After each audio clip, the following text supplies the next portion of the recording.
David is next up on PTL. What's up, David? Oh, hey, Brian, can you hear me? Yeah, what's up, David? Oh, well, the first thing I wanted to just bring up, how you were on Timcast, and yeah, the first part I wanted to mention was I did really think that comment you made was funny about how Trump's diet was mostly Arby's. That was probably my favorite moment of the show. David, can I give you a compliment? Are you okay with compliments? Of course. There are not a lot of MAGA people that are willing to call into this show on a regular basis. I wish that wasn't the case. And even though you know that when you call in, we're probably going to disagree on a lot of different things. And sometimes we get into very heated conversations. I do appreciate you. And I appreciate the fact that you are willing to have a conversation, unlike a lot of other people. And that is the point that I am trying to make of me going on Tim Pool's show as you calling into the show. So I just wanted to thank you for that. Now we can get to calling each other names. I'm just kidding, David. Go ahead. Right. Well, I appreciate that. I mean, yes. I do agree with you that more on either side, I wish more parties would debate each other. So you agree with me, right? Enjoy that. So you agree with me? 100%. Okay, I mean, sure. Okay. I do completely. That's why I appreciated you going on Timcast, because I knew that you were going to go on with an entire panel that didn't agree with you. Right. But having said that, when you were talking to Tim about, Trump's felony charges, I hear you. I would say almost every one of your episodes, I hear you, bring up that he's a felon and everything. Oh, he is, yeah. 34-count felon. He is. Sure, okay. But when Tim was asking you about basics of the cases, sure, you weren't able to answer it at all. And that's not true. I would disagree with that. So I didn't have all the 34 counts right in front of me, but I did tell him the basis of what that was. Misappropriation of funds. I talked about a little bit of, forging of documents, for lack of a better term, lying on certain documents, falsifying documents. Right, but when he was talking to you about specifics, you really couldn't get into it. And I'm not saying you have to know every part of the case. Here's why I don't think that's important. Now, if we were having a debate on the merits of the felony counts, I wouldn't bring that up. The only thing that I brought up, and I think you'll agree with me on this, even though I'm sure you disagree with the outcome of what took place, is that a jury found him guilty on 34 felony counts. Can we agree on that? Well, I don't disagree that I don't think he was actually not guilty. I think he was guilty of those things. Right. But hold on. Can you answer that, Dave? Dave, can you answer that question for me? Yeah. Did a jury, this is the same question I asked Tim Pool, did a jury find Donald Trump guilty on those 34 counts? Yes or no? Well, to my knowledge, yes. Okay, but you're right. I can tell you you're right. Tim, well, yeah, but here's the thing. Tim knows way more about that than I do. I haven't paid too much attention to it. Yeah, but what does it matter what he knows? He could know, first of all, he's not going to know more than David, he's not going to know more than the jury. Nobody's going to know more than what the jury knew. Here's the thing. Sure, look, I'm not saying that you have to know 100% of everything. And I'm not just saying this I know this might sound insulting, but what I'm saying is, again, for you to bring up that case all the time, that's your prerogative. If you want to do that, I don't bring up the case. I just bring up the fact that he is a felon. That's all I bring up. But when he was just asking you, just putting a little bit of pressure, all I'm saying is if you're going to bring up the fact that he's a felon all the time, you should at least know some of the details of him being a felon. Does that change the fact?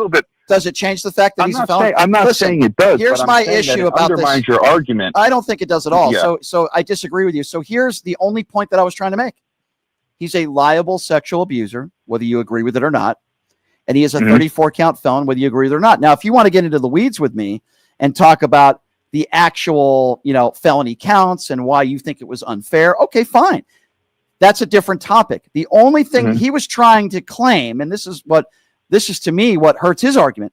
He was trying to claim that because I can't name all the counts and he knows more about the case than me, that must mean that Donald Trump wasn't convicted. And we all know, David, that's a lie. That's a lie. Well, that's what I'm saying, David. I get your point. But what I'm saying is, again, it just kind of goes back to, like, when you say, like when you're talking about the specifics of, let's say, the E. Jean Carroll case, a lot of those specifics, in my opinion, and again, it's my opinion, significantly undermine the actual case itself. And I think anyone who looked at that objectively would say it's kind of a ridiculous outcome. Okay, so David, here's what I would say to that. Did you have all the evidence that the jury had in the E. Jean Carroll case? No. Okay. You can disagree. You're entitled to your opinion, but let me give you just a little bit of context. Sure. Look at the way Donald Trump has lived his life.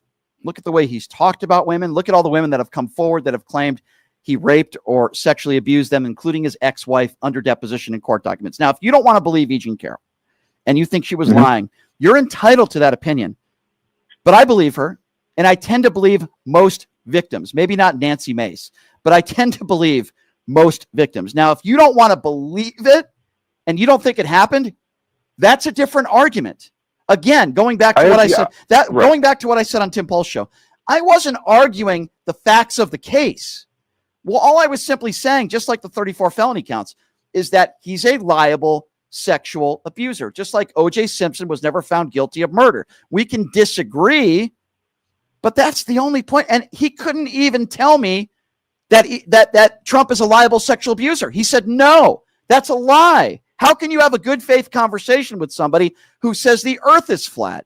He said, you understand what I'm saying? Like, how do I have a I totally, look, I get your point. You're not wrong on principle because, yeah, he was found guilty, found liable of those specific things. Right. But again, I think we're kind of arguing on two different kind of points. I get your point, but what I'm saying is it just kind of goes back to, don't you think there should be more to your own argument than saying, yeah, he was found liable for sexual abuse. Okay, can you talk about this, that, and this related to it? And you were kind of like, well, I don't know the details. Oh, I didn't say. Shouldn't you just know that? I didn't say I didn't know the details. I'm not trying to say that to sound rude. I know the details. I know the details in the E. Jean Carroll case. I don't know why you would think I don't. I do.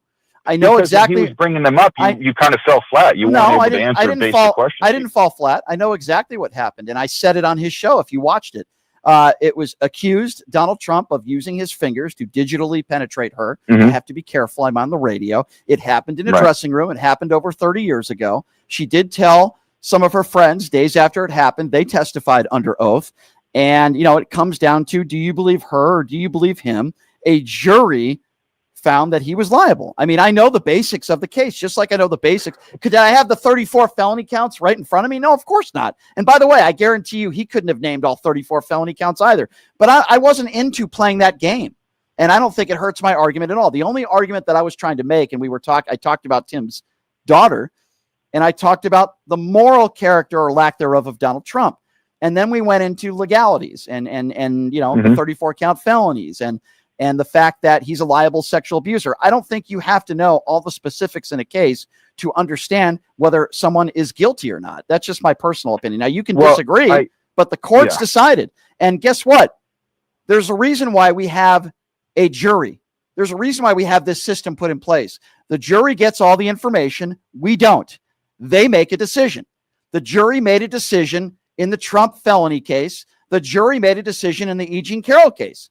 That's why we have this system put in place. And I shouldn't have to know all the details in all these cases to know that a jury found him guilty. You should know all the details. Yeah, I'm not giving an absolute saying you should know all the details. I understand what you're saying, David. None of us can. I understand what you're saying, David. All I'm simply saying is there's a reason why we have this system put in place. Can you steel man my argument? What is it do you think I'm saying to you? What is my argument exactly? Well, if you could repeat it. I really don't know. I guess I'm trying to understand that you think I should have known more details in the E. Jean Carroll case when I gave you all the basic details of the case. Well, what I'm saying is it's also that, and it's also the felonies. I mean, you're going on there to debate. All I'm saying is, I don't think you were all that prepared because, again, this second you asked. Did you watch the 2-hour debate? Did you watch it? I literally watched it the moment it came out because I was excited for it. And I remember Tim asked you several times, what was the underlying crime? And then you just said he was found guilty. Tim goes, right, what was the crime? Because I wasn't there. Because I wasn't there to debate the legalities of the case. That's not my forte. I was there to talk about healthcare. I was there to talk about the lack of moral character that Donald Trump has. I was there to talk about Charlie Kirk. I was there to talk about immigration. I wasn't there to get into a 20-minute legal argument about the 34 counts and why it was unconstitutional. Listen, here's the bottom line. He appealed it. Okay. And if he wins the appeal, then I guess Tim's right. If he loses the appeal, then I'm right. But right now, Donald Trump has been convicted. And I don't understand why anybody needs to go into the weeds to say that. We all know it was misappropriation of funds, the Stormy Daniels stuff, the $130,000 payment that was made. Was it illegal for him to do that? Was he doing it a week before the elections because he wanted to keep it from the American people? This wasn't just a guy that paid a prostitute or somebody. This was the president or trying to be the president of the United States, who tried to conceal this to the American people. It's why Michael Cohen got in trouble and he went to jail. And, you know, Right. if people think it was meritless, guess what? Donald Trump's attorneys had the right to present it in the court of law, and they failed to do so. Well, I get what you're saying. And my final point is basically what you just said a minute or two ago when you said it's, you know, the legalities of it is not your forte.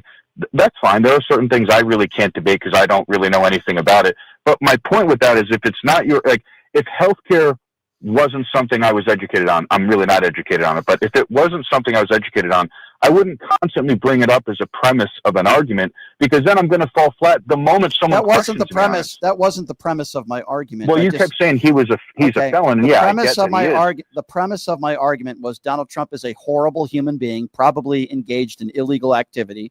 The premise of my argument was the first thing I brought up with him is his daughter about going into teenage girls' locker rooms. The premise of my argument was Donald Trump is an awful human being. He's a terrible person. That was the premise of my argument. The fact that he's a 34-count felon was a very small part. Here's what I would ask for you to do, David, because I'm a poker player and I'm reading you here. So be honest with me. Okay.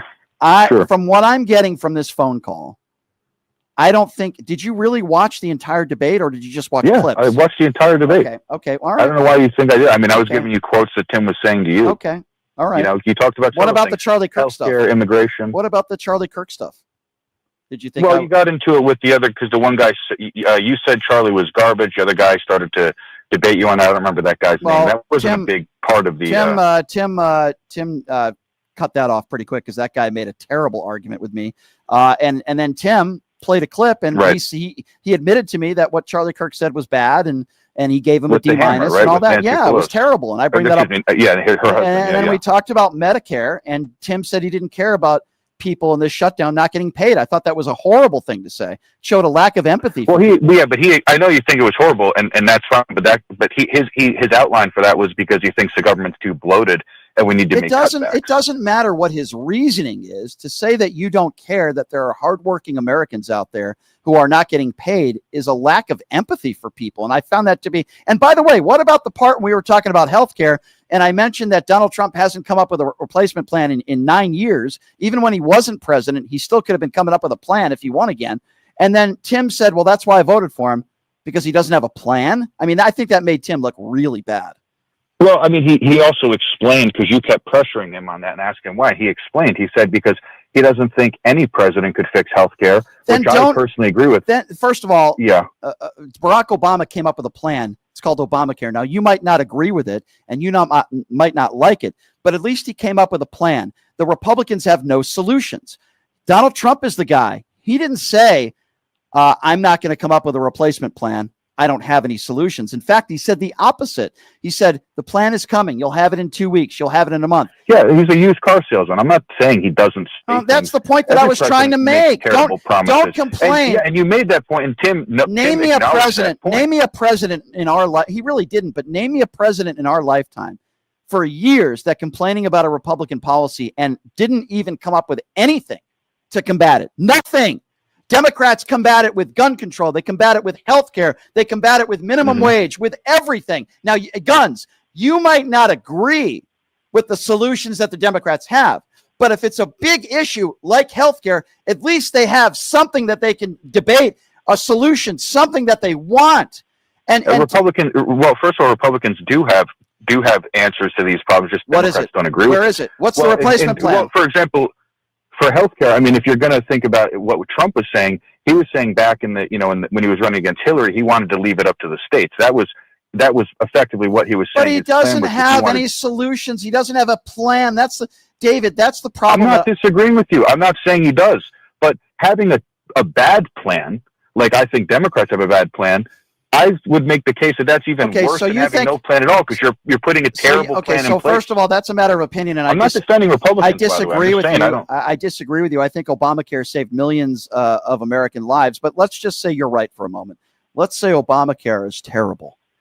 Don't you think that when you have a guy that literally could have done something about it, that's been complaining about it for years, could maybe bring something to the table as some He sort did of a little solution. bit. Trump did a little bit with it. What did he do? Repealed the, What? well, he repealed the mandate for insurance. You had to, if you didn't have insurance, you would get fined. That is such a small Is that not scope. true? That is such a small scope of what we are talking about. I could also say on day one, he signed an executive order. Now millions of Americans don't have access to insulin being capped at $35 because of Donald Trump and what he did in his first administration. So we can go back and forth on the few things that he did that are hurting or helping healthcare. The bottom line, and the point that I'm trying to make, David, and the point I tried to make to Tim Pool, is he doesn't have a replacement plan. He's had 9 years. That is not a serious policymaker. That's the point that I was trying to make. And when Tim Pool says, I don't care, it's not a good faith argument. Of course you should care. Yeah, but do you understand why when he outlined that argument, did you get his point as to say why he didn't care?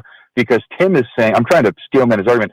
Tim was saying he doesn't think any president or politician can make a good healthcare plan because it's way too complicated. That's nonsense. That Obama other guy did it. started talking about regulation. I understand, David, what you're saying. But he made a plan that nobody was happy with, and Trump was able to say, first of all, when you say, quote, he made a plan that nobody was happy with, that is not true. I'm happy with it, and there are millions of Americans that are better off today than they were before Obamacare. That is your opinion, but you don't speak for everybody in America, David. There's a lot of people. All I'm simply saying, David, and by the way, I do appreciate your call. I meant what I said.